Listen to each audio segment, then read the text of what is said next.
My mentally unwell mother-in-law suddenly needs surgery where we live after finding out I'm heavily pregnant and is demanding that we house her.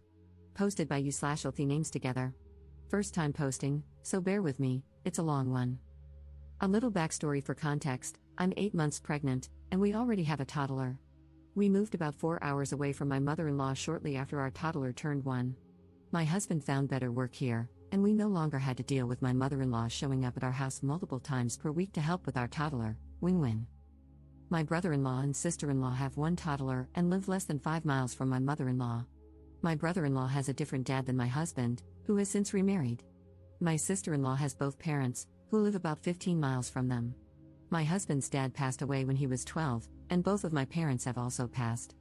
This makes my mother-in-law our children's only living grandparent, which comes into play later. Around 4 months pregnant, before we had told anyone we were expecting, my mother-in-law started acting more erratic. She somehow wrecked her car's tire, completely splitting the rim in half. She was later found walking around her apartment complex barefoot in the middle of the night, claiming she was looking for her dog, who was inside her apartment. Then, she started beating on her neighbor's door around 2 a.m., enough to cause significant damage because she said she needed a phone charger. We assumed mental health issues or that she had started drinking again and deemed her unsafe to drive. My brother-in-law and sister-in-law begged us to drive down to fix her car and take it back with us until they figured out what to do. They worried that if the car were at their house, she would just take it back. So, we drove down, fixed the car, and brought it back with us, where it has since been killing a patch of grass in our yard. About a month ago, things seemed to have smoothed over, so we told my brother-in-law and sister-in-law we were expecting. We asked them to keep the news to themselves until we were closer to delivery, but they told my mother-in-law shortly after. Lesson learned. My mother-in-law immediately spiraled. Suddenly, she needs a surgery that can only happen where we live. She told me she had scheduled the procedure and would need me to pick her up and take her to the appointment because we have her car. Turns out, this appointment is just with a specialist to determine if she even needs the procedure. She scheduled this appointment for next week. I let her know I was summoned for jury duty next week and had a doctor's appointment of my own, so I couldn't miss more work. At this point, my mother-in-law started pulling in my husband's aunts to repeatedly call him, insisting there's no reason we can't pick her up over the weekend and let her stay at our house until the appointment. Of course, my mother-in-law agreed. They argued that none of this would be necessary if you hadn't essentially stolen her car. My brother-in-law and sister-in-law refused to drive her more than an hour closer to us and insist we should just give her the car back so she can drive herself home. We told them we aren't holding her car hostage. If they drive her here, she can have it. We have enough to worry about as it is without adding my mother-in-law to the mix, but we can't make a round-trip drive down there. Last night, my husband called her and asked if she could at least reschedule for September, when we'd have more time to figure out the logistics. She refused. Why? Because if she doesn't get seen until September, she won't be able to have the surgery until after I've had the baby. My husband pushed back, saying she wouldn't be at the hospital with us anyway and wouldn't be seeing the baby until she's vaccinated, regardless of where she lives. She started screaming that he's never done anything for her, that our children deserve to have grandparents, and that if we won't take care of her when she needs medical attention and are going to keep her away from her grandchildren for no reason, we'll regret it, etc. My husband got upset and told her she wasn't the problem, but the timing of the appointment was, and she should reschedule. At that point, she called him a hateful bastard, so he hung up. We haven't heard from her since, but we have heard from the aunts again. They still agree with my mother-in-law that we are in the wrong, that we should step up because she's the only grandparent our children will ever have, and that it's the children's job to take care of their aging parents, etc. Ironically, they aren't giving the step up and take care of her speech to my brother-in-law or sister-in-law. Are we wrong here? I feel like once we agree to let her stay even a day or two, she'll come up with more reasons why she can't leave. Then what? Relevant comments. Commenter. She's nuts, and you're pregnant. There's no way she should spend even an hour in your home. The rest of dear husband's family just doesn't want to get stuck with her craziness.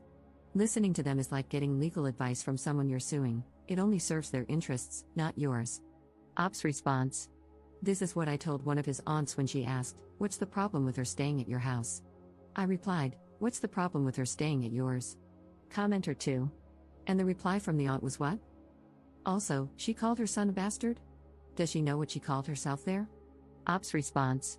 She said it's not her place because it should be us stepping up to take care of her, adding some of the "this is the only mom you're gonna get" guilt herself. And yes, it was his mom who called him a hateful bastard, but she definitely didn't see it as an insult to herself. My husband said she had never tried to use his dad's death against him and couldn't understand why she would go that far over being asked to reschedule a doctor's appointment. Commenter 3. You can probably hire a bonded driver to drive it back to her, it might be cheaper.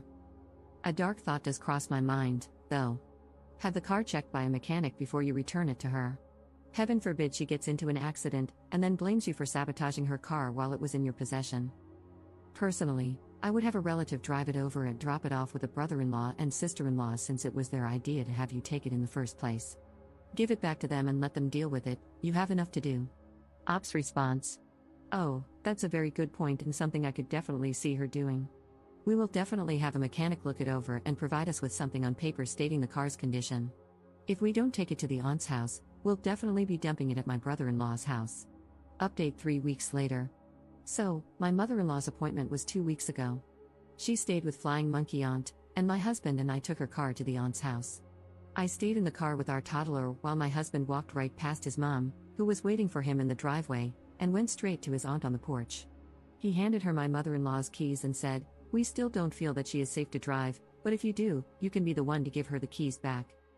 We had taken the car to a mechanic, who performed a multi-point inspection and provided us with a report stating that the car was in excellent condition.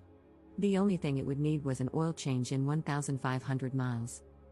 Her appointment was the day after we returned the car, and it was with a stomach doctor to have a feeding tube placed. Head Flying Monkey Aunt called my husband after the appointment to inform him that the doctor wouldn't proceed with the procedure but said he would reevaluate in 2 months if her symptoms changed. I doubt that's what he actually said, he likely just told her no, but okay. My husband sent my brother-in-law a picture of the mechanic's report, told him we were done providing any future assistance, and wiped our hands of the whole situation. Fast forward to this week, my husband has been out of town all week because he was able to relocate with his job. They're covering all our moving expenses, the first 2 months' rent, the whole 9 yards. No one knows yet, as I've left it up to my husband to tell them when he wants. He says he doesn't want to tell them until we're already moved and settled and that he doesn't want them to know our exact location, just tell them the state we're in. We're beyond excited. A moving company will be coming 6 weeks after the new baby is born. We just have to make it until then, but we'll be gone by Christmas. This past Monday, the first day my husband was gone, he got a call from my brother-in-law saying that my mother-in-law is claiming she needs 4 new tires and new brakes. My husband called me after and said he laughed at him, asked if he wanted another copy of the mechanic's report, and when my brother-in-law said no, told him it was his problem to worry about now. Everything was peachy until last night, when my mother-in-law sent me a text that read, "Hey, how are you doing? I have missed you so much and would have come to the car and talked to you and toddler if Aunt was not so afraid of her children getting COVID. Love and miss you so much. Please call me when you can, love. I have called you a few times and just got voicemail. I know this part of pregnancy is difficult, but I am so excited. I'm staying with Aunt a week before your due date and until I can see baby." I could have screamed if it wouldn't have woken my toddler up. I haven't responded to her, but I sent a screenshot to my husband and told him to handle it. He told me not to respond at all and that he doesn't want to reach out to anyone until he's back in town tomorrow.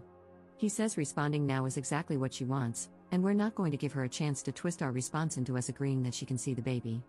I see his point. It's not like she knows where our house is, but she does know which city we live in. I guess she could just drive around aimlessly looking for our car? What I'm really looking for is advice on how to phrase our response to make it perfectly clear that she is not welcome at our house, both for her and for his family, because they'll inevitably get pulled into this next. Relevant comments. Commenter. Is it just me, or is the mother-in-law's appointment in 2 months close to your due date? That seems convenient, doesn't it? Ops response. It's also convenient. Everything is on her timeline, exactly what/how she wants it to be. Most of what she says is so contradictory that it drives me mad. When I finally heard that this appointment was for a feeding tube, I couldn't believe it. Who wants to sign up to have a feeding tube placed when they can eat normally? Second update 3 months later. We've done it. The baby was born at the end of October. My mother-in-law found out in early November and called my husband, saying how sorry she was that she missed it because she was in church. He literally laughed at her, told her he had to go, and hung up. My dear husband was planning to just ignore texts and calls from his family so that he could still be contacted in the event of a true emergency, but that plan was short-lived. The head Flying Monkey called to say that my mother-in-law would be coming to our house to see the baby for a few days the following week and would leave after her doctor's appointment. She had made another appointment for a feeding tube after the first doctor refused to do it. My husband remained so calm. He just said, "We've moved out of state, and when she started asking for our new address to send gifts for the baby, he simply said that we didn't need or want anything from them, had to go change a diaper, and hung up. We moved that following weekend. So far, we've enjoyed a peaceful Thanksgiving, a wonderful anniversary, and are ready for a Merry Christmas, just the four of us. My husband blocked his family with the exception of his brother. I didn't want to push him to block anyone, so it's nice that he's come to this conclusion on his own, and our future looks so calm. Relevant comments. Commenter. Congratulations, I love reading the threads where the ops and their spouses actually do something about the problem. You and your dear husband are awesome. Ops response. 6 months ago, I was talking to / texting my mother-in-law every day. She would start calling around 5 or 6 a.m., and it was so hard to break away from that. 3 months ago, we felt so enmeshed, borderline codependent on her. Even though the daily calls and texts had slowed, it was hard to think clearly. Today? We feel free. Instead of worrying about a fully grown woman, we're able to focus on our growing little family.